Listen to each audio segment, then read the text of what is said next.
بعض علماء کہتے ہیں کہ مکہ افضل ہے، وہاں پہ خانہ کعبہ ہے، وہاں مطاف ہے، وہاں حجر اسود ہے، صفا مروہ ہے، اور وہاں چاہے زمزم ہے. ایک ایک وہ جگہ وہ عظمتوں کی کہکشاں ہے، اس لیے مکہ افضل ہے. تو بعض لوگوں نے کہا کہ نہیں مدینہ افضل ہے.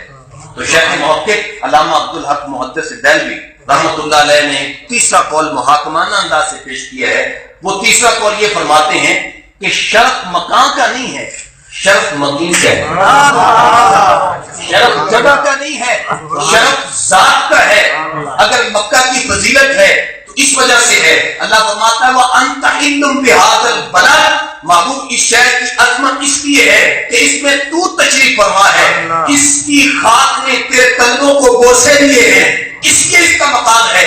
تو لہذا شرف مکان کا نہیں ہے، شرف مکین کا ہے. وہ فرماتے ہیں جب حضور مکہ میں تھے تو مکہ افضل تھا، اور جب حضور ہجرت کر کے مکہ سے مدینہ آ گئے اب قیامت تک مدینہ پوری کائنات سے افضل ہو.